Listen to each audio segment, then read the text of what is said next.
To me, these things are like, just look out the window. What does it look like? Does the world look like it's a matrix? I mean, wouldn't there be some buffering somewhere or some little pixelation when the computer's overloaded or whatever? And the people that promote these things, they ultimately just say, well, there's no way to prove it.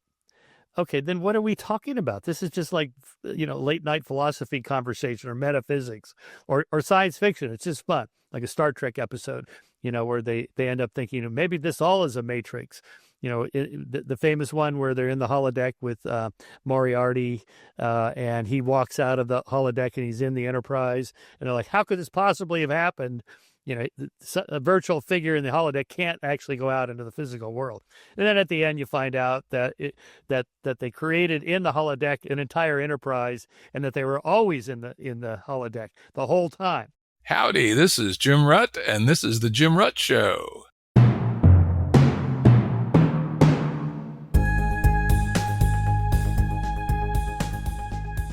This episode is one of a series I'm doing on the worldviews of thinkers and doers. The premise is simple. I want to map how they actually see the universe and their place in it, not just dig into their latest book or project, but explore the scaffolding underneath. Enjoy this opportunity to look backstage at the minds of some of my favorite people. Today's guest is Michael Shermer. He is the founding publisher of Skeptic Magazine and the host of the podcast, The Michael Shermer Show.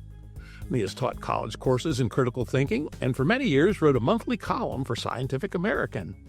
He's the author of a long list of best-selling books, including Why People Believe Weird Things and The Believing Brain, Why Darwin Matters, The Science of Good and Evil, Conspiracy, Why the Rational Believe the Irrational, and his newest book, which we're going to talk about today, Truth, What It Is, How to Find It, and Why It Still Matters. And you can follow him on X, or Twitter as I prefer to call it, at Michael Shermer. Welcome, Michael. Nice to see you. Nice to be on your show, Jim. I love talking about worldviews. Today's episode is going to be a bit of a hybrid, as regular listeners know. I've started this new series on worldviews. Michael's also, though, got a new book out. And as you know, I'm an author-friendly kind of guy. I like to help guys tout their books a little bit and dig into them. So we're going to do a bit of both. And as Michael had promised, after I finished reading the book, I realized that there was a quite considerable overlap between the book and, my concept, at least, of worldviews. So let's jump into it with a worldviewish question. You woke up this morning and, after a few seconds, there was some dude, Michael Shermer, that it was a thing to be. And you woke up in a universe. Who was this Michael Shermer and what universe was this? I don't think anyone's ever asked me that, Jim. That's a great question. Yeah, that's the biggest picture of all. Well, obviously, I am a self. I don't believe in the self as an illusion. I think there actually is a self contained in the skull of my body. And I am my brain, or I am my mind. So I'm not a dualist. I'm a monist. I don't think there's such a thing as a ghost in the machine, a little homunculus, a mini-me in there. There's just me. And, of course, there is a universe, whether I'm around or not, to perceive it. And so in that sense, I'm a realist. Sometimes it's called naive realism, but I'm a realist in the sense that, as scientists mean it, that there is a physical, objective world. We can know something about it, even if we can't know everything about it. I'm not a deity. I'm not God. I'm not omniscient, and neither are you. So all of us are flawed in our perception of this universe. It's called fallibilism. And so we start with the premise, I could be wrong, but here's what I think right now. So I open my eyes and I think, well, I think I'm in the universe that's expanding at an accelerating rate on a planet going around the sun and in the about 3/4 of the way out of the spiral arm of the Milky Way galaxy, one of perhaps 1 trillion galaxies in this expanding universe. So that's what I know.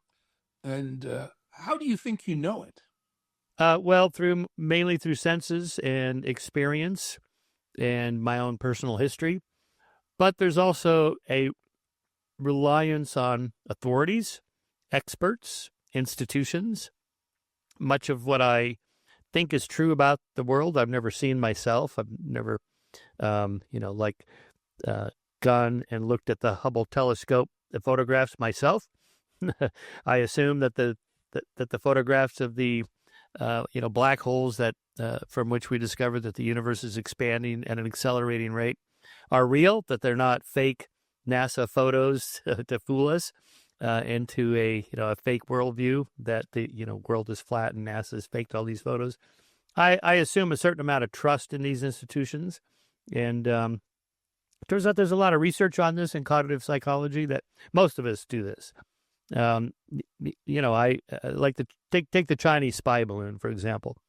I have a whole chapter in the book on UFOs. What would it take for me to believe that UFOs represent aliens? Well, something like the evidence we saw with the Chinese spy balloon.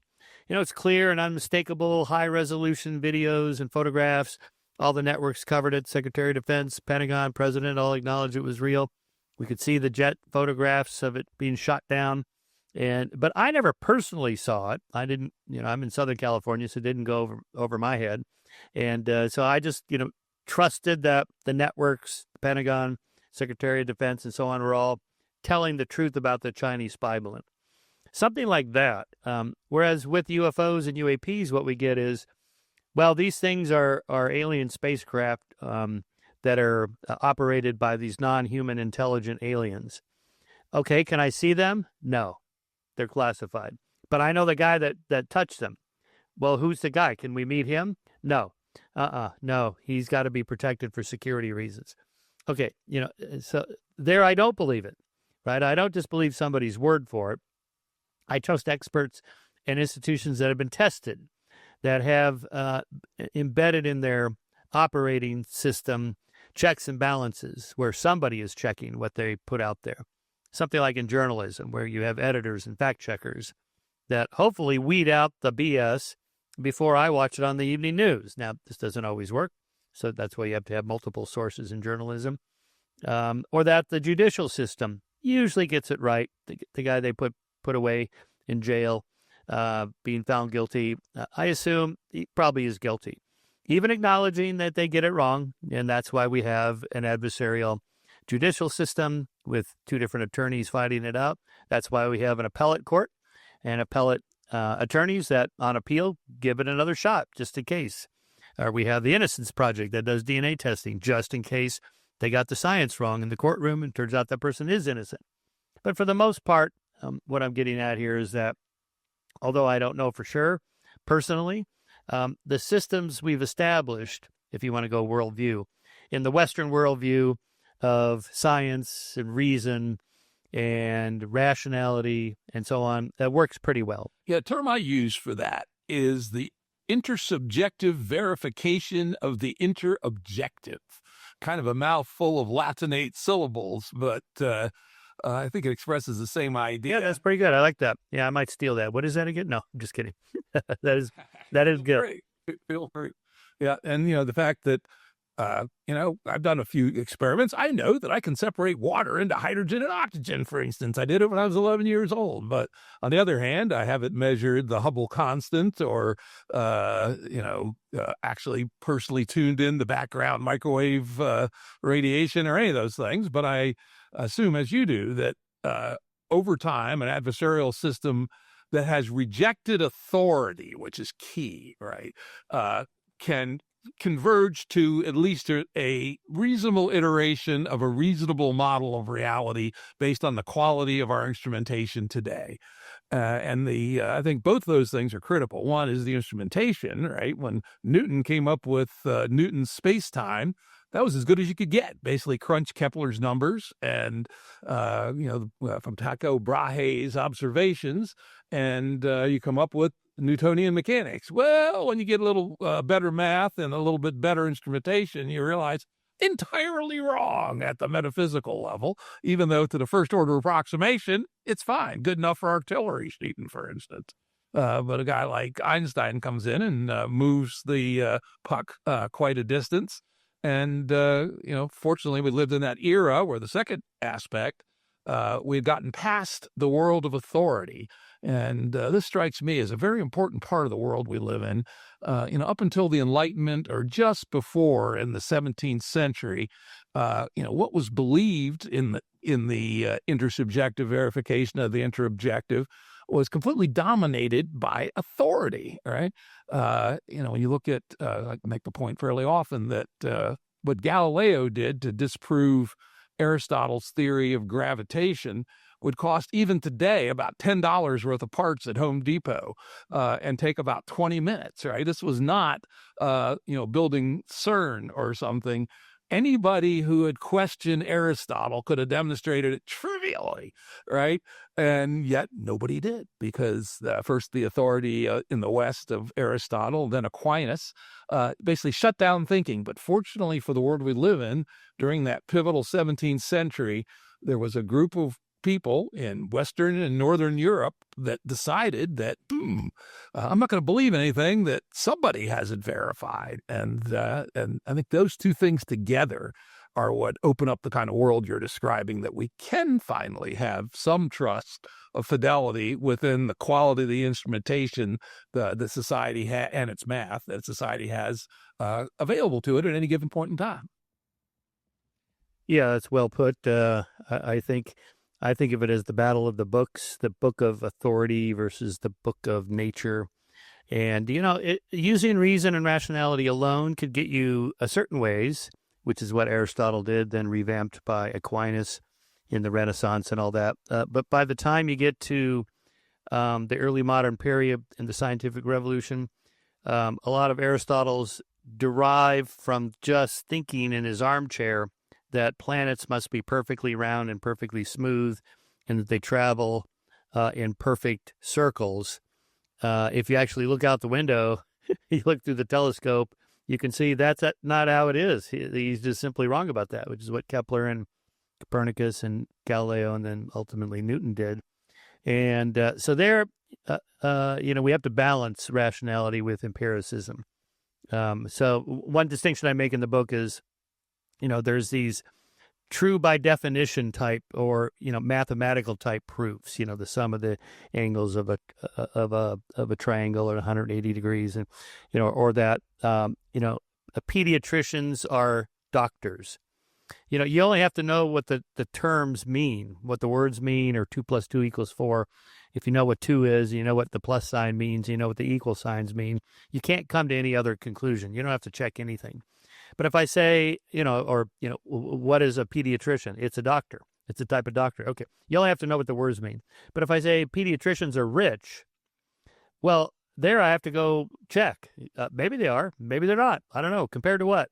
You have to look up some numbers. You got to look out the window to see what's actually true. So that's why we need both of those kind of truths. Yeah, though I would push back just a little bit on the first kind of truth, and that is that certainly in the land of mathematics and logic, the provable theorems and lemmas, etc., are dependent on the axioms. For instance, you give the triangle equals 180, true for Euclidean geometry, but as it turns out, not true for non-Euclidean geometry. And we live in a universe that appears at least to be slightly non-Euclidean. It's pretty close to Euclidean, pretty flat, but appears that there are some little dips here and there and such. So I always think of that first class as constructions within axiomatic systems, and it then allows us to explore the space of axiomatic systems and find, in fact, if it wasn't for the insight that non-Euclidean geometry was possible, Einstein almost certainly would not have found general relativity. Yeah, absolutely. Well, I mean, you could apply this, I guess, to any like Platonic ideas, like a perfect circle. There's no such thing in the real world. I mean, no matter how perfect you think you've made the circle and it looks like a perfect circle to your eye, if you put it under a scanning electron microscope, it's full of pits and ragged edges and whatever instrument you use to make the circle, it's not going to be a perfect circle. So there's the idealism, the ideas of these things, and then there's what it's actually like under the microscope. Put it that way. Absolutely. All right, let's hop into the book a little bit further. You open the book talking about January 6th, 2021, I guess it was 2021, where you describe people acting rationally on false beliefs. And while today you're a professional skeptic, you weren't always. You were a born-again Christian at one point. You were an elite athlete at another time. You've had various identities. You've believed different things. How is it that you have come to change your beliefs, and what that you have learned in your journey might be good advice for the people from January 6th? Oh, interesting. Yeah. Okay, great. This is really good. You're really good. Well, so on that, what I mean by that, if you watch the videos of that day, a lot of the response was, these people have lost their minds. They're completely crazy. They're irrational. Look what they're doing. But if you really believe that the election was stolen, that the country is losing its democracy, I mean, the boss himself said, you're not going to have a country if you let this happen. Now, he did also say, we're going to march down there and peacefully protest. Yeah, okay. But it's a pretty risky thing to do, to get a mob all worked up and hope they don't lose their minds and get too emotional, which they did. By way of analogy, I guess, to flip the political orientation up the headlines of Minneapolis ICE raids, I mean, there's these protesters are out there in the street, screaming and yelling at these big, muscular men with guns. I mean, this looks completely irrational. I mean, are you out of your mind? You could get shot. Well, somebody did get shot. Okay. But in fact, if you really believe that Trump is Hitler, that MAGA is the Nazi party, that ICE is the Gestapo, and that they are disappearing brown people and innocent children into concentration camps, well, and no one's doing anything about it, it would not be irrational to think, you know what? I think it's time we put a stop to this. The thought experiment, if you could go back in time and kill Hitler in 1930, would you do it before all the bad stuff happened? Well, yeah, almost everybody goes, yeah, I would do that. That seems like the good thing to do. Well, it's something like that. Would you do something to stop, these people? So I think that's what's going on here. And they're just simply wrong. Trump is not Hitler. MAGA is not the Nazi party. ICE is not the Gestapo. You could just simply look at the immigration policies and actions of Clinton, Bush, and Obama. You could, they deported more than Trump did. They used ICE just like Trump is. It's just a different political climate. So if you get the facts right, then the irrationality goes away and people behave more rationally in that sense. Okay. On my own journey, I wasn't raised religious. My parents were secular or whatever. They were just nothing. But when I was in high school, the kind of nascent born-again evangelical movement was really taking off. This was the early 1970s. And, the kind of Jesus movement and Jesus Christ Superstar, that opera, that musical, and all that was, hugely popular. And so my buddies talked me into it, and I went along with it. And I thought, yeah, this is interesting. Okay, I'm gonna explore this and live it. And then I went to Pepperdine University for my undergraduate studies, first graduating class of the Malibu campus of Pepperdine. And it was Church of Christ school. I took courses in the Old Testament, the New Testament, the life of Jesus, the Gospels, the writings of C.S. Lewis. I've read everything C.S. Lewis wrote. So I know all that stuff. And then I went to a secular university for graduate school where nobody was religious, or if they were, it wasn't a thing to talk about. We were just doing science. And so I just sort of quietly dropped the whole thing because it's like, yeah, I don't know. I'm not sure I got that right. I took courses in, psychology. I was in an experimental psych program, psychology, social psychology, sociology, anthropology. And there, you study world religions, comparative world religions and mythology. And it's obvious everybody thinks they got the right one. So I got to thinking, what are the chances I got it the right one? And all these other thousands of religious sects and millions and billions of people, they're all wrong and I'm right. That didn't seem very rational. So I just quietly dropped the whole thing, and I've been an atheist ever since. Although I did go through a bit of a born-again atheist phase where I try to talk people out of believing in religion. Now I'm more of an agnostic, I guess. Technically speaking, like Huxley meant the term, not knowable. I don't think science can tell us if there's a God or not. But I act as an atheist. I just assume there's no God. I'm happy to be pleasantly surprised in the next life, if there is, where I'll see my friends Carl Sagan and Stephen Jay Gould and Isaac Asimov and the Amazing Randy and going back Houdini and Ingersoll and Bertrand Russell and maybe even, I don't know, David Hume will be there.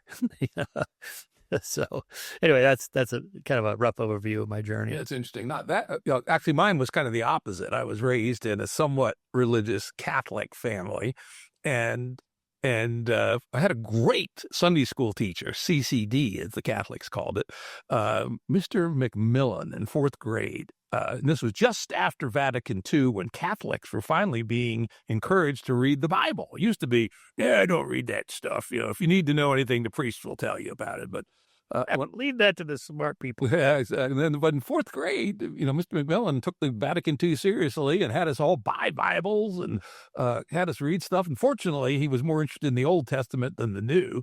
So I always found the Old Testament really excellent literature. The level of storytelling in there, the kind of intricacy, and what I love about the Jews is they talk about all their horrible doings, all the time, right? We were terrible. We did this. We disrespected God. And the stories were, I just found them amazing. And for the same reason, I later became an insane fan of Lord of the Rings, which I've read 39 times, including once late in 2025. I found these intricate stories just extremely engaging. And fourth grade, fifth grade, I continued to be into that stuff. But I was also always into science. I was reading high school level science books when I was 6, and particularly astronomy, geology, to some degree mineralogy, etc. And the two were kind of they weren't even in tension for a long time. But then as I started getting, 6th grade, I go, a little tension. And so in the summer between 6th grade and 7th grade, and you're old enough that this might have been true for you too, that was the boundary between elementary school and junior high school, where we were given way more personal freedom than we should have been at the level of 7th grade, which many of us, including myself, abused. But anyway, during that summer, it was a known big step up in your life. And so I started having that same question that you did, which is, wait a minute, all these religions are all claiming to be true. Let me learn more about them. And so I spent a couple of weeks at the county library, and I wish I could recall the name of the book. It was about yay thick, it had a blue cover, it was stuck in the reference section. You couldn't take it home. And it was like page and a half on hundreds of world religions. And I just read through them one after the other, and I go, damn, these things are all over the place, and they all believe they're true. And then I went and read 2 different encyclopedia entries on about 15 religions. And I said, damn, even closely related religions like Presbyterian, Methodism, and Catholicism actually describe 3 different metaphysical universes, right? And then with all that, one day I just had an epiphany, which is, it's exceedingly unlikely that Catholicism is the one. And further, how would I know if it was? And then I had a leap that was probably not quite right, but close, which seems a much more reasonable explanation, is these are systems created by people to control other people. And that's what they are. I would say in my mature self, I would modify that only slightly, which is, I now believe that probably most, other than L. Ron Hubbard, religious folks actually are sincere. Probably a significant majority are mentally ill. And some of them are talented enough that they're able to, propagate their mimetics to a group. And then by survivorship bias, occasionally one goes all the way, right? And then they fairly quickly get co-opted by the powers that be as ways to control people. So anyway, that was my journey. And I probably also ended up a place near you. At one point, I was a militant village atheist, right? Anybody that had 2 hours and wanted to understand why religion was bunk, I'd be happy to explain it to them. But at this age, I now describe myself as an atheistically inclined agnostic, which is, can't prove anything, but operationally, I operate as if I'm an atheist. And yeah, if I die next week, hit by a bus, and I go up to the pearly gates, I'll just get down on one knee and say, "Gentlemen, I was wrong." I was wrong. Why didn't you give me more evidence? Yeah, that's one of the points I made to one of my friends who's a Presbyterian minister. I said, God really wants to throw us in the sulfur lake for figuring out something more obscure than the New York Times crossword puzzle, right? It's because he loves you. He loves you. That's where I find that kind of hard to believe. She did ask me, okay, Jim, what would it take? And I actually gave her a brisk answer. Came right off the top of my head, even though I hadn't pre-cooked it, which was, give me 2 weeks' notice so I can round up 1,000 witnesses and 5 video crews around the Washington Monument. And I want the Washington Monument to rise 300 feet in the air, rotate 3 times around its center of axis relatively slowly, and settle back down on its foundations. But even that, Jim, I mean, you've probably seen Copperfield make the Statue of Liberty disappear. You know he's not actually doing that, right? Or you could have Penn and Teller do the double bullet catch. You know, one thing we know for sure, they're not actually catching bullets in their teeth, okay? So, I mean, what looks like a miracle, well, a good illusionist can do that. Maybe not the way I described, with 5 different camera crews and 1,000 people surrounding it, you know. But anyway, and of course she said, well, no, that's not how it works. I go, okay. Well, that's right. Okay, let me float this idea by you that I'm trying out in this book, that is treating religious literature like great literature. And so since you mentioned the Lord of the Rings, you know, where is Middle Earth, and can we go there? Well, I mean, your response should be something like, what are you talking about? This is a made-up story. Well, what if all great literature is made-up stories with deeper truths, and that includes biblical stories, that includes, you know, religious scriptures contain deeper truths that we can respect. You know, a good Jane Austen novel or a Dostoevsky novel has deep truths about the human condition, right? So that's why we like great literature. And so to ask if there really is a Middle Earth would be like, you know, I don't know, I get these atheists that send us articles to Skeptic on, you know, I have a natural explanation for the parting of the Red Sea. It was this earthquake. Or this volcano erupted on Thera, and that caused these plague of locusts because of the corruption of the atmosphere, blah, blah, blah. You know, or the swoon theory of Jesus on the cross. You know, he never really died. He was like in a coma, that they put him in this coma through some drugs, and they put him in this tomb for 3 days, and then they went and got him, whisked him off to France, where he married Mary Magdalene, if you want to go full Dan Brown. You know, they had children. and the descendants of Jesus and Mary are still with us. Okay. What if it never happened? Okay, what if all of these things are just story? You know, Jonah in the whale. How did Jonah spend 3 days inside of a great fish? You idiot! It's a story. It's a made-up story. There's no Jonah. There's no great fish. This is a story. Okay, and so I can get Christians to go with me some of the way in this argument. This is I devote a whole chapter in the book Truth on this.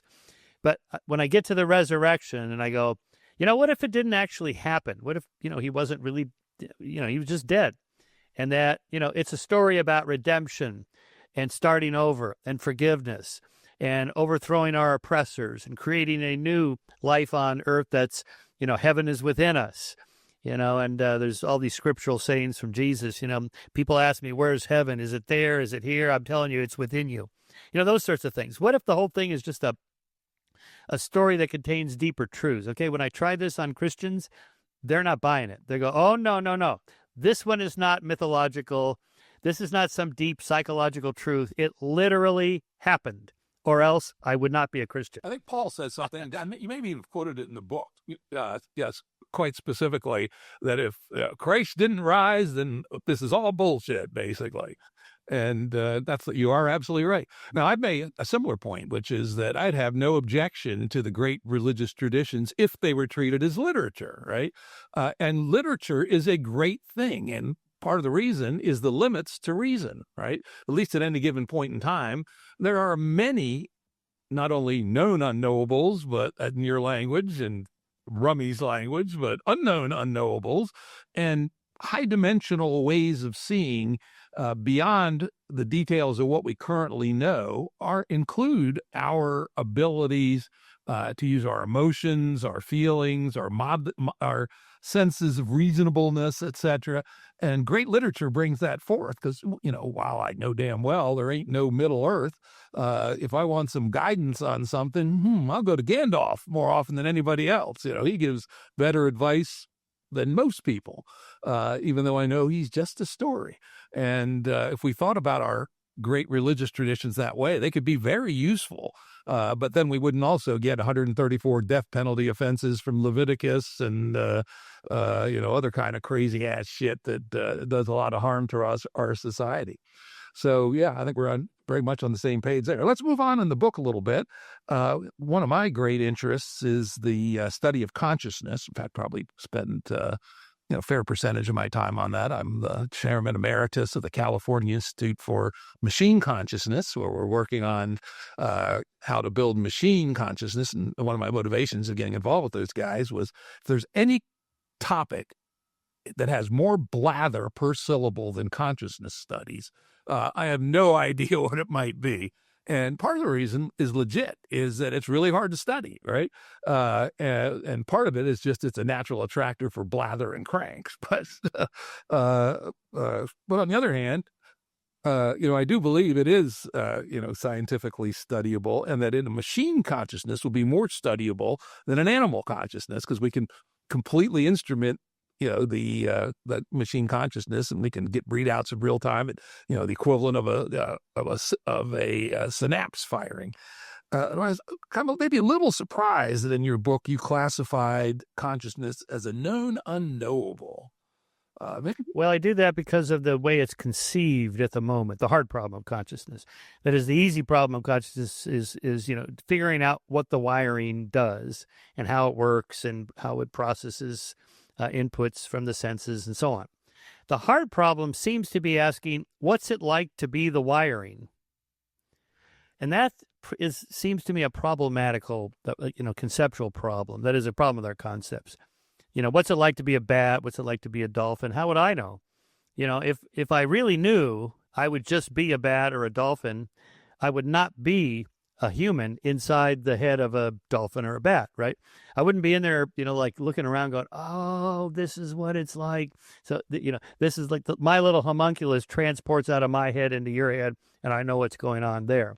This is the problem of other minds. How to the philosophical zombie. How do you know I'm actually sentient? How do you know you're not the only one in the universe who's sentient? Everybody else is just a zombie. And, so you have the same problem with machine intelligence. How do you know Data on Star Trek is actually sentient? Well, you don't. But I don't know that you're sentient, right? So that seems to be a hard problem. But on the hard problem of consciousness, as Christoph Koch bet David Chalmers 25 years ago that it would be solved by 2025, and it wasn't. So he had to pay him I think it was a case of wine they bet. And I don't think it's ever going to be solved doing what we're doing, because it's conceptually just asking what it's like to be the wiring, not how the wiring works. It's not possible to know. It's often defined that way. What's it like to be something? And I don't see how you can get to that answer. But maybe I'm wrong. You tell me what you think is the best. I listed 22 different theories in the book there. Which one do you like? There's a whole bunch of them, and I had read one review that I had 192 theories in it, I think. A guy had done a big review article and compiled every known theory. And that was Anil Seth, I think, did that paper. I read that. Yeah, even more than 22. Yeah, it's 100 and some, I think. I've had Anil Seth on my podcast, and Christoph Koch also, and I've had most of the top consciousness studies guys on there, Bernie Bars and some others, and so that's always very interesting conversations. We want people to hear my interactions with those guys. Those you can look them up on the website at jimroadshow.com.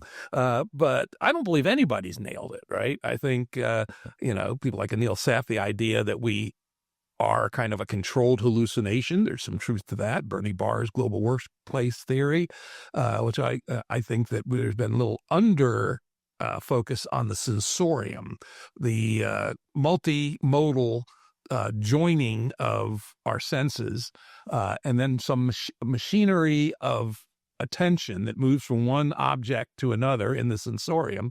And I coined the expression that attention is the cursor of consciousness. And I imagine it as operating in something like Barr's global workspace.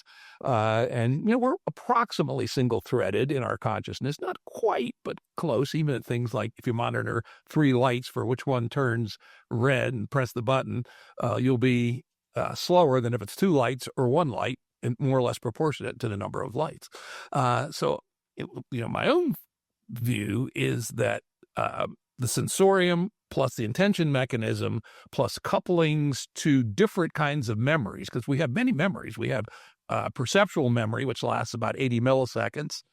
We have working memory, which lasts a couple of seconds. We have short-term memory, which lasts 5 minutes or so, something like that, the hippocampus version. Then we have all these memories, and I think that they all vote on the next item in attention.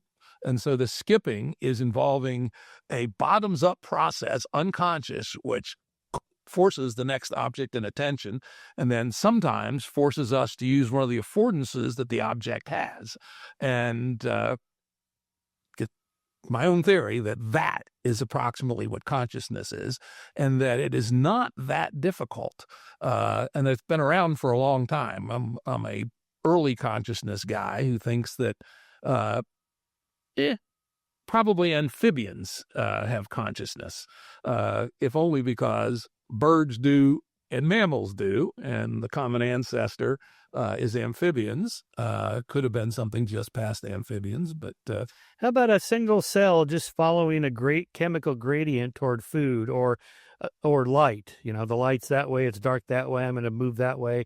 It's interacting with the environment, it's sensing it, so it's sentient in that sense. It's not self-aware, of course, because it just... Yeah, I have this discussion all the time, which is the first thing you got to do is separate the concepts of intelligence and consciousness. They're 2 very different things.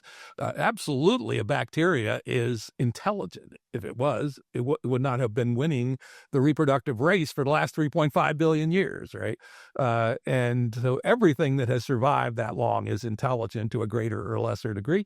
A self-driving car is very intelligent, right? The things it can do is astounding. Consciousness, Zippo, at least in my world, my assumption is that consciousness, the hell's the guy's name? The Chinese room guy, who the hell? Oh, yes, at UC Berkeley. I know you mean. One of my heroes. Anyway, that guy, he uses the description that consciousness is like digestion, right? Is that it's a biological process for a very specific purpose that's energetically and genetically expensive. And so it is a specific biological mechanism. And I would say the same about consciousness. It's, maybe 25%, 20% of the brain, and the brain's 20% of the body in terms of energy. So it's a non-trivial expenditure of energy. It's also no doubt a very expensive in terms of genetic coding to get it to hang together. It's such an odd thing.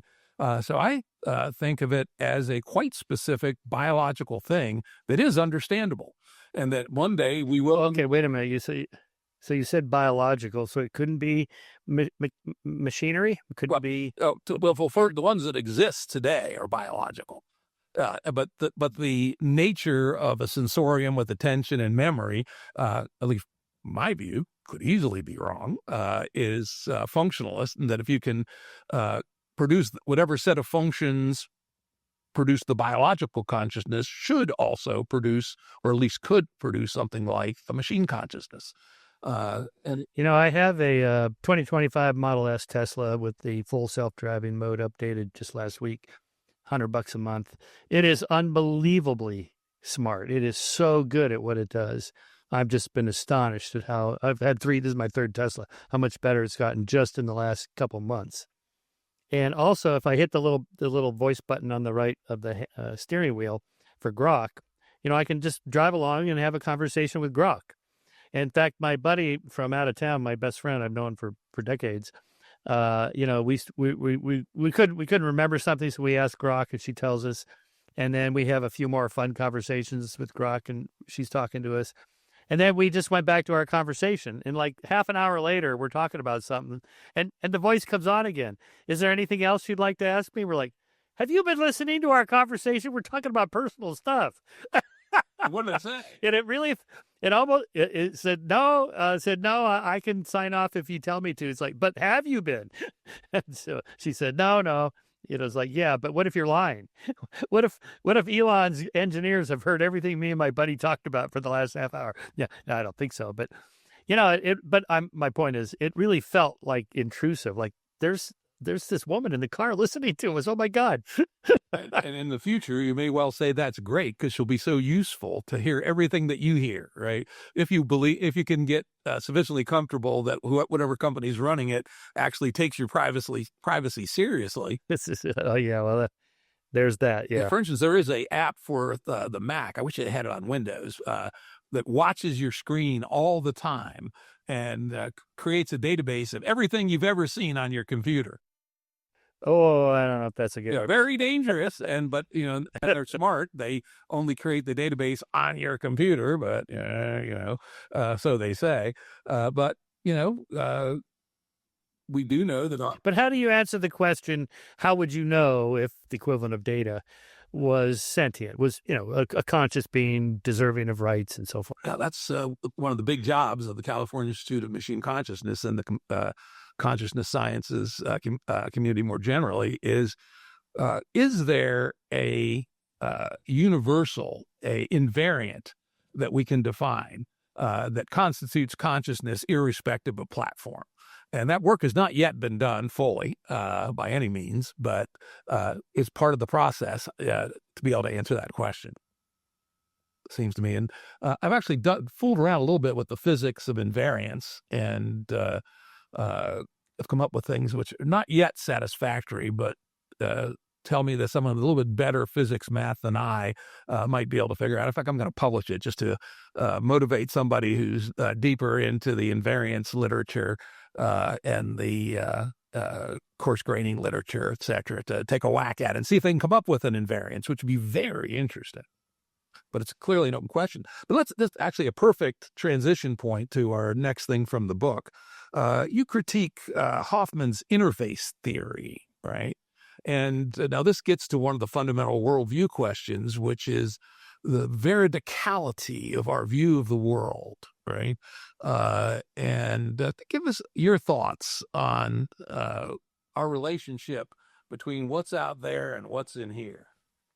Mm-hmm. Well, I remember when Donald came out with that. It was just a paper initially, and I wrote about it in Scientific Americans. A lot of it reminded me of Deepak Chopra's kind of Western form of Buddhism. It's almost a Buddhist kind of worldview, and but I don't think he means it that way. And his analogy is your laptop here. I'm looking at mine with the little trash icon, which I see the new operating system for Apple is. The trash can is no longer round. It's now sort of elliptical. But his point is, if I look inside the hardware here, there's no trash can in there. It's just an icon. So for Hoffman, everything is just an icon. Well, but there really is a real world out there. To me, it just goes too far. There's no way to know if there's really a real world out there. But if there wasn't, then how would we? So that's why I have in the book the M.C. Escher illusion, right, of the water appearing to run uphill. The famous M.C. Escher illusion. That wouldn't work.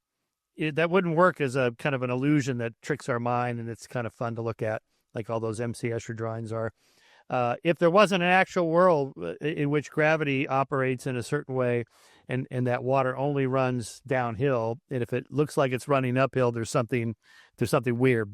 There's this place in Oregon that they call, I forget, it's like the anti-gravity spot or something like that, where it looks like water runs uphill, but it's just an illusion the way the land is tilted and so on. Anyway, it's just a fun place to go. You pay a couple bucks, you can see the weird stuff going on. But that wouldn't be fun, and magic itself wouldn't be fun to watch if there wasn't a real world that we usually get right, veridical perception, most of the time. This is the way things are, and in our history of interacting with the world in a certain way leads us to a pattern of this is the way things are and whoops, look, it's different now. Isn't that funny? Or it's shocking, or it's surprising, or look what the magician did. He made the thing disappear. Oh, that's so. Or the water runs uphill. So in Hoffman's world, there's no difference between those. In my world, there is.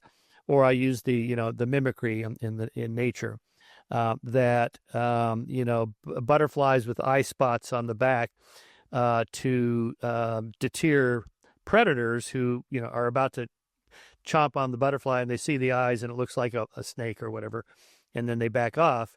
That wouldn't work if there wasn't really snakes in the real world that look like that, right? Mimicry wouldn't work if they're so that's my argument for that. I think I like Donald. I like the way he thinks about these things. It's really super stimulating and interesting, but I just think he takes it too far. Yeah, that's an interesting question, because one of the points I like to make is that all those perceptions that we have inside of us are within a relatively narrow size boundary, right? Call it a fraction of a millimeter to here to Jupiter or something, right? That we can actually reason about. We can't reason really as humans without deep science and mathematics about things that are really small or really large. So I have reasonable trust in the nature of reality at this mesoscale. And it's funny you use the eyes on the butterfly. I use a little different model, which is a lot of animals know how to climb a tree, right? And they don't fall out. And so there must be some common form of a tree that a number of animals that are evolutionarily quite different from geckos to raccoons know how to climb a tree. So a tree must be a thing, at least within the constraints of our mesoscale, and the mesoscale that raccoons and geckos have been evolved to deal with. And yet we also know that in reality, the concept of an object is not necessarily what's actually out there. We, in our consciousness, one of the great superpowers of the brain is objectifying almost everything. In fact, only great artists, or even bad artists like me, can occasionally get there if I've been doing a lot of art, to be able to see the world as a raster pixel thing rather than objects. And so we have to be a little bit careful that we're not fooled by the objectization software that we all have. But it can't be very far from reality, or again, this question of how did we survive 3.5 billion years? So I have it. Yeah, exactly. Yeah.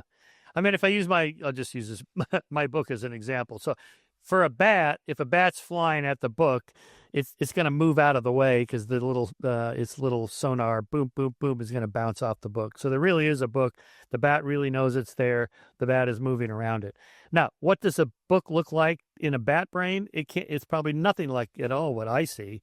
It doesn't even know what a book is. It's just an object and so on. So its worldview mapped on its brain is very different from mine.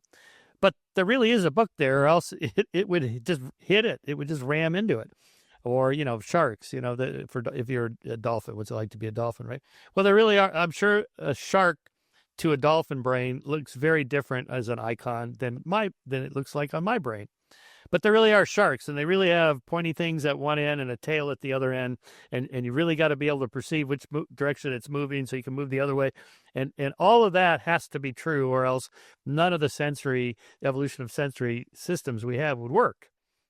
Yeah, that I think that is the strongest argument at the end of the day, that there may be some gaps between what's really out there and what we see, but it's good enough to have given those that have the current level of resolution the ability to make sense of the world in a way that's actually stable. So let's move on to the. Well, let me one more thing on that, because you're a super smart guy that's thought about all these things. What troubles me about but taking some of these ideas to the extreme, like. How do you know anything is real? Are we just a brain in a vat? Are we living in a matrix? To me, these things are like, just look out the window. What does it look like? Does the world look like it's a matrix? I mean, wouldn't there be some buffering somewhere, or some little pixelation when the computer's overloaded or whatever? And the people that promote these things, they ultimately just say, well, there's no way to prove it. Okay, then what are we talking about? This is just like, late night philosophy conversation or metaphysics or science fiction. It's just fun, like a Star Trek episode, where they end up thinking maybe this all is a matrix. The famous one where they're in the holodeck with Moriarty, and he walks out of the holodeck and he's in the Enterprise, and they're like, how could this possibly have happened? A virtual figure in the holodeck can't actually go out into the physical world. And then at the end, you find out that that they created in the holodeck an entire Enterprise, and that they were always in the holodeck the whole time.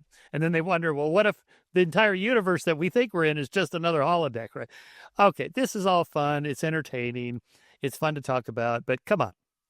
Really? Yeah, of course, the current courant version of this is a simulation hypothesis. And I like to tell the boys, the three of us cooked that one up my sophomore year at MIT under the influence of way too much wacky tobacco.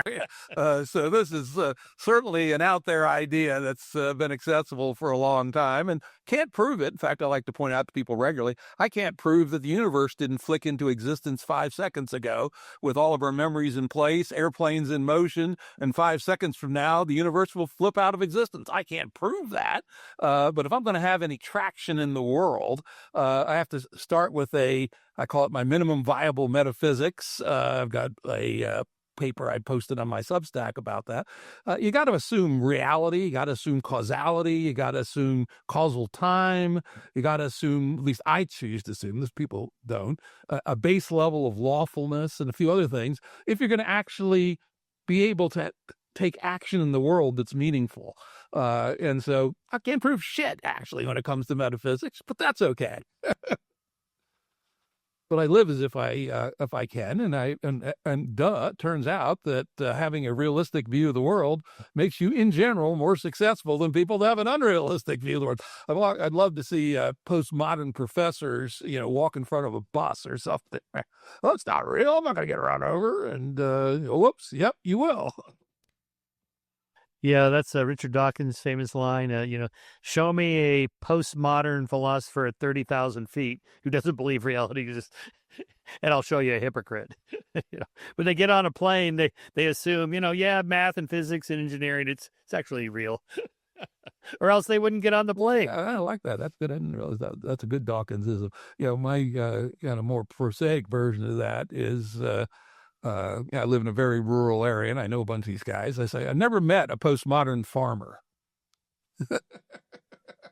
The thing of farmer is an intricately detailed engagement with reality.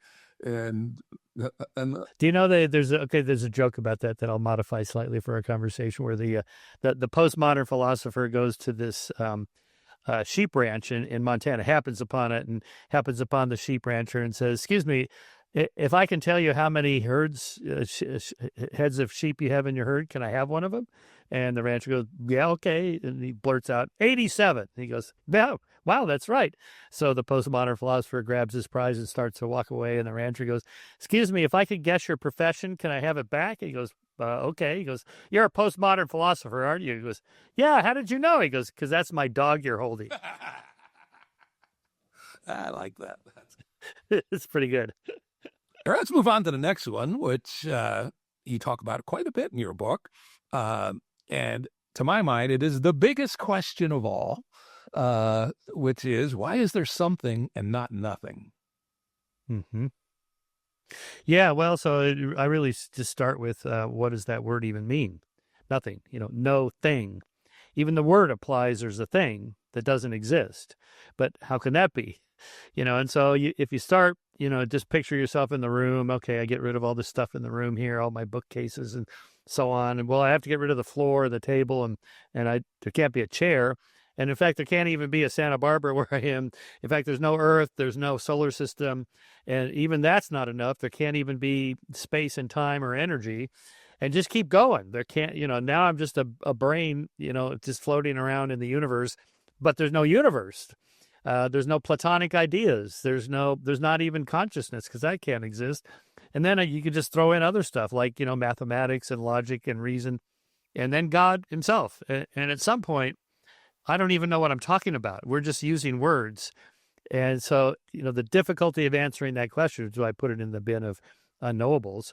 at some point we're just going to hit an epistemological wall where it just beats me. I'm not even sure what the word or the question means. Yeah, I have the same reaction, which I just say above our pay grade currently, right? Maybe someday humanity will, or our successors will have some perspective that allows them to talk about it. But, I do enjoy listening to people speculate about it, but I always find them making a level error. I like your exercise that you laid out in the book about just peeling the piece away, because a fair common version of it is, well, universes pop out of the quantum vacuum, right? Well, where'd the quantum vacuum come from, right? That's a thing, right?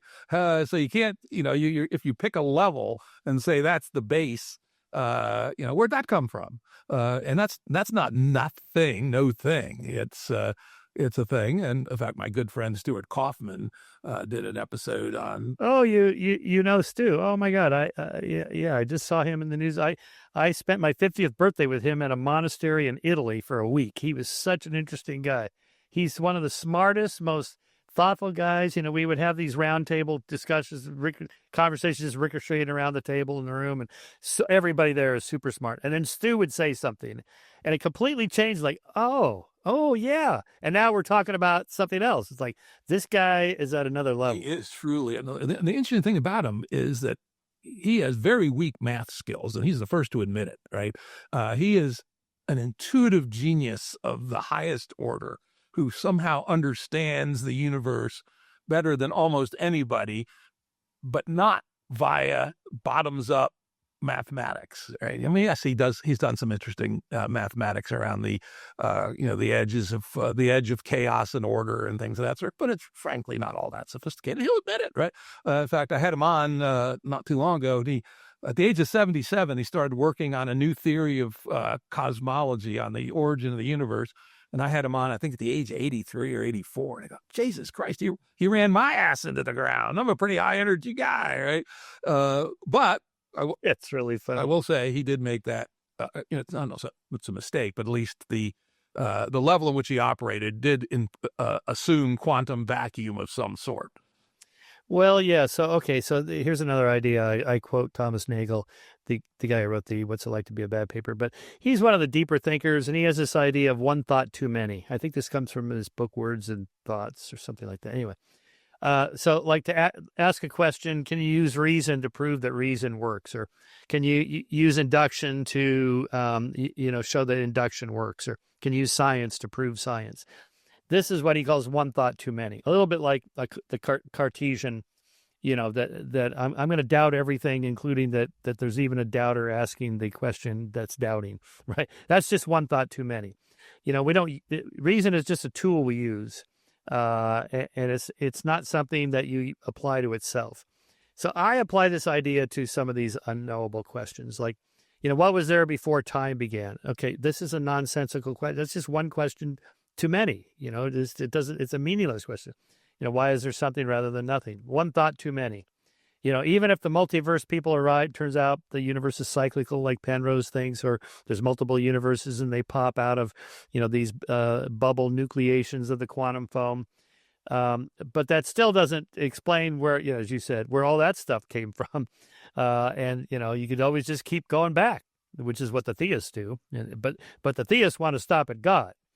And I just go, well, hang on, you don't get to do that. If you're going to say, well, God just always exists outside of space and time, why can't I just say, look, our universe just always existed, even if it's the multiverse and so on. And, it just becomes a game of words at some point where, again, no one's looking out the window because there's nothing to see. It's just one thought too many. Yep. That captures pretty closely my own concept of above our pay grade, right? Because it's one question too many now, because we can't even reason about it. But does a AI the size of a Dyson sphere also have that limit? Don't know, actually. Well, yeah, I think it's just okay, as you said, just to say, I don't know. Let's see. I mean, that's the one argument I have for cryonics is I'd like to be frozen and brought back like 1,000 years from now. They go, oh, look, that's what dark energy is. Oh, okay, consciousness. Oh, we solved that one 500 years ago. That's an easy one. Yeah, what would be cool would be to how, again, too early, but would be able to be woken up every 1,000 years, or actually better on some kind of exponential, 1,000 years, 10,000 years, 100,000 years, 1,000,000 years. And you get a year to look around, and maybe you find that you actually only have, the canonical 70, 80, 90 years. And so you have to get frozen when you're young and then get thawed 50 times, and that's all you got, something like that. That would see, and you could get a job as a history professor, as the historian of the 21st century. I was there. I'll tell you exactly what it was like. You won't believe it. There was this guy named Trump. What the fuck? This is the guy that was sitting in the chair of James Madison. What? Yeah, I find that just, oh my God. Well, let's get back to the more systemic stuff that we were talking about earlier, which is you referenced the Constitution of Knowledge. Who was the author? I had him on my show. Oh, Jonathan Rauch. I had him on his my show where we actually very thoughtful guy, really thoughtful guy. I love that book. And he made some very important points about how we know collectively. Mm-hmm. Yeah, it's a social process. Again, we offload most of our beliefs onto other people and institutions, as I said. And that's, but it has to work that way. Who has time to fact check everything? How do I know that the 2020 election wasn't stolen? I never went to that polling place in Arizona where they had that video of the truck pulling up behind, dropping off these boxes. What was in those boxes anyway? I never went there to see for myself. I trust the Department of Justice, Attorney General Bill Barr, lifetime Republican, voted for Trump twice, said, I'm going to look into this fraud thing. He came out and said, you know what? We looked into it. We didn't find anything. So there I just go, okay, that's good enough for me. I don't need to go to Arizona to check it for myself, right? So most of what we think about the world, comes through that. And it's a collective process because, no one has time to fact check everything. So I like that idea of the Constitution of Knowledge, in which, again, there's a fact-checking system and editorial system in place for journalism. Scientists have peer review and other labs to try to replicate your findings. And look what happens when it doesn't happen, like with the replication crisis that started in 2010, in which it was discovered that probably half of all psych papers, the famous ones we've all heard of, should have never been published. They were unable to be replicated. But that's not, but I should point out to that, the science critics that use that as an example, it was the scientists themselves that figured that out, right? They were unable to replicate some other scientists' experiment, and they, blew the whistle on them. So I think the system is self-correcting, and that happens in journalism where they publish their mistakes, or you have competing independent journalists. They go, you know what, the New York Times got it wrong, and we got it right. Look, and now there's an economic system in place to support yourself to do that sort of thing as an independent journalist. That's all good. Podcasting is another source of this, but in general, I think we can still get back to having reliance and confidence in our institutions. I do talk about in the book a little bit. It's taken a big hit because of the COVID pandemic and all the errors that were made. And it's not just that the scientists, the CDC, the Fauci's were wrong, because everybody gets it wrong. It's that they were overly confident at the beginning. And instead of being more Bayesian with us, for now we think this is what we should do about masks or closing the schools or whatever. But we may come back next week when we have more information and change our recommendations. But they didn't say that. And it's like, so now people are like, why should I believe you? I mean, look what you did. You lied to us about school closures and masks. You said vaccines would stop the spread. That's not what the vaccines are. Then you said, no, vaccines are going to do this. If I can't trust you about that, why should I trust you about climate change things you guys are talking about? And I'm also critical in the book of academia, which I've spent decades in. People used to trust, the findings from Harvard and MIT and Caltech. But, now they've all gone so crazy far left woke that, they can't even answer the question, what is a woman? Can a man get pregnant? Are you kidding me? the average Joe who knows nothing, just the centrist voter, like the whatever, it's like, are you kidding me? And then when some Harvard scientist says, climate change, we have to do this, it's like, dude, you don't even know what a woman is. So I'm not going to believe anything you tell me. That's the problem with the breakdown of trust in institutions and expertise. Yeah, and I would add an extra gloss to that, and it applies both, I think, to COVID and to the more, well, even fairly close to the center of some of the climate stuff. And that was what I would call the noble lie from Plato. There were times when I think we now know that certainly with respect to COVID, they told us things they knew were false, but they thought they were good for us. All right, like wearing masks, right? They knew pretty damn well that masks slowed spread outward, but not inward, basically. And that's that the probable costs of, someone should have been able to figure out the probable costs of school closings was greater than the benefit based on the age profile of who got sick and things like that. And unfortunately, Jim, they closed the beaches here in Santa Barbara. Are you kidding me?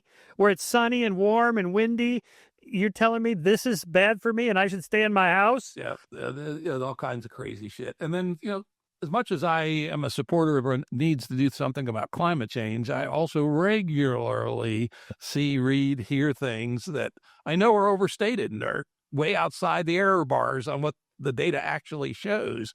And, if academia is going to be taken seriously again, it needs to become rigorous about telling the truth, however it falls, and not try to play the Platonic noble lie of tell us stuff that they think is good for us. Mm-hmm. Yeah. Well, there again, alternative media is a good source. Like Bjorn Lomborg is very good on climate stuff. Global warming is real, human cause. Yes.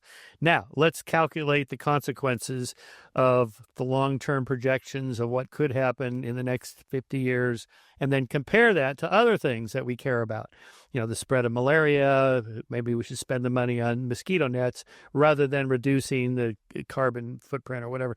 And that whole Copenhagen consensus he did, all that came through the fact that he has a platform. He can write books. He writes for the Wall Street Journal, not the New York Times. So you can read the New York Times and go, oh, this is what's going to happen. We'll go over to the Wall Street Journal and get a different point of view, right? So, epistemologically, in terms of truth, what all of us have to do is put a little more effort into, especially now, there's so many sources, sampling different sources of about a particular claim you're interested in. So I think the LLMs are helpful on this, I think. I use Grok and Gemini, and, it scrapes the internet. So you get like 27 different citations or whatever you've asked about, and then start clicking through those. Don't believe any one of them, but check. You've got to spend a little bit of time if it's important to you. Yeah, I wish more people would do that rather than believe some idiot with a big, loud microphone. And we now have scaling laws with followership, unfortunately.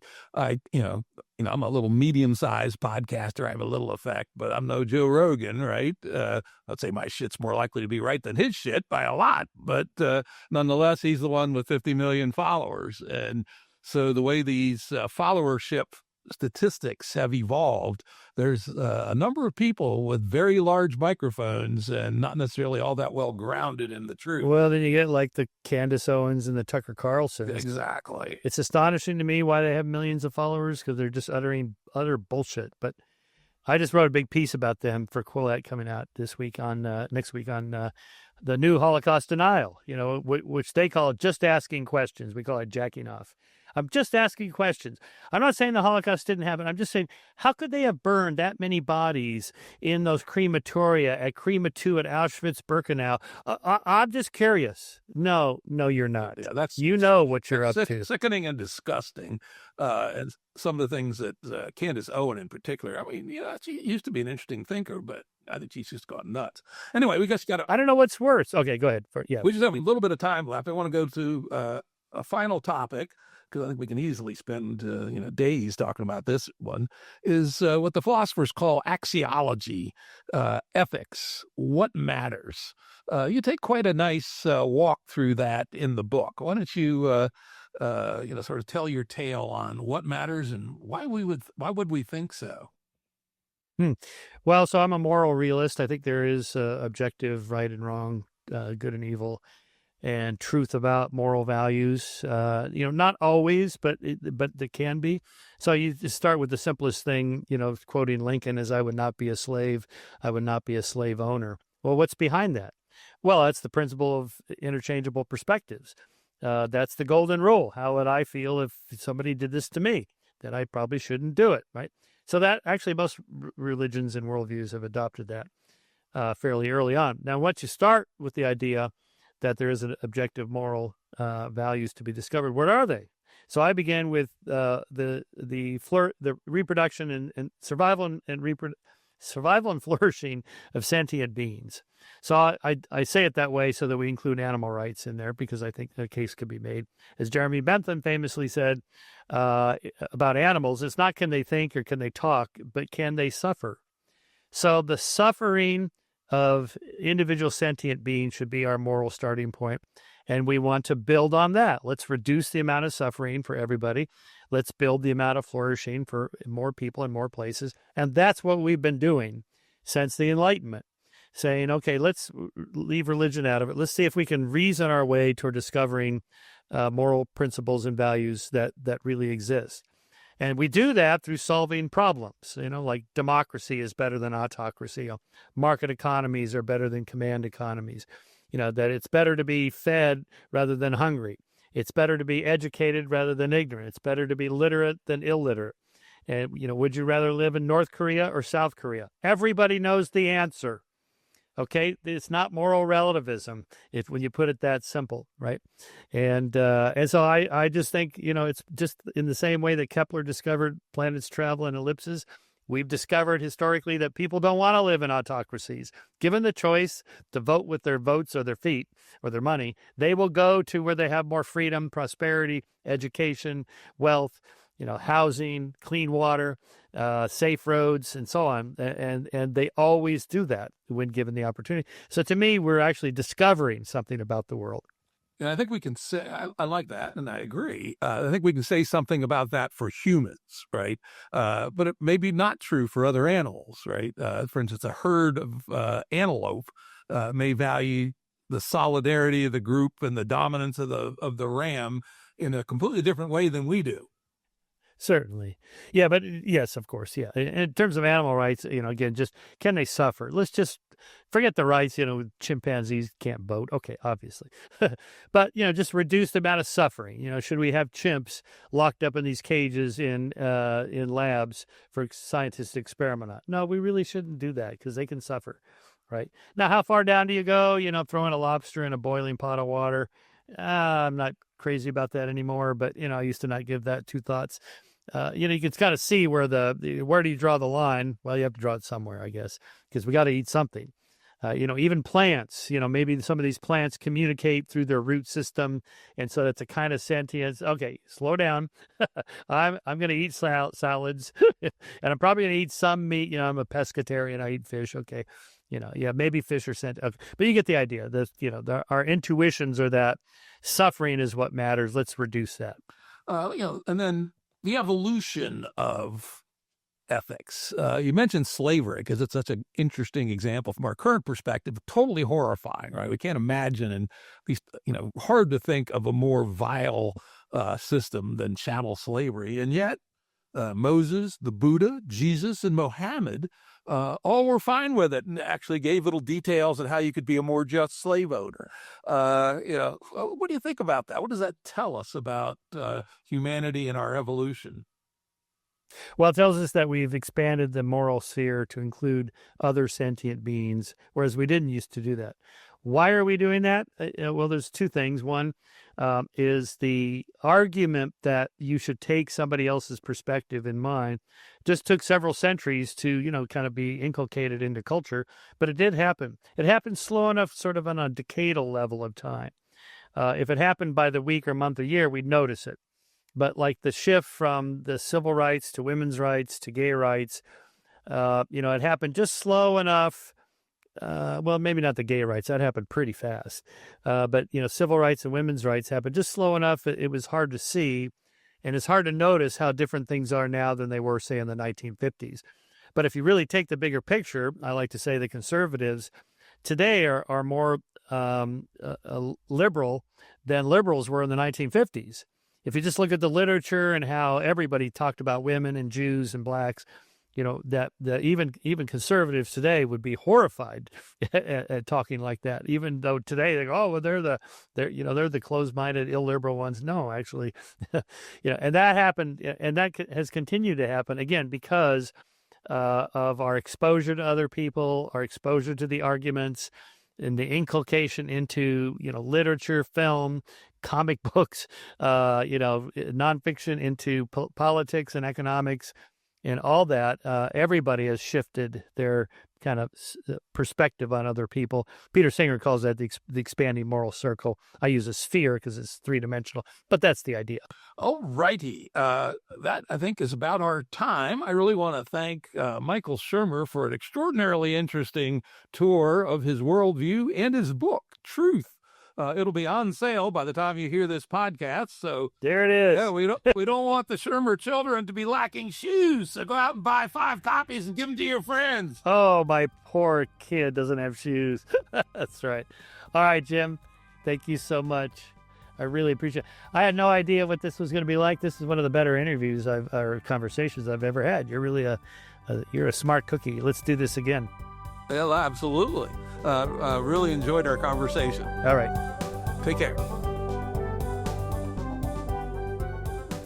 The Jim Rauch Show is produced by Andrew Blevins. Audio and video edited by Stephen Lowe. Music by Tom Muller at modernspacemusic.com.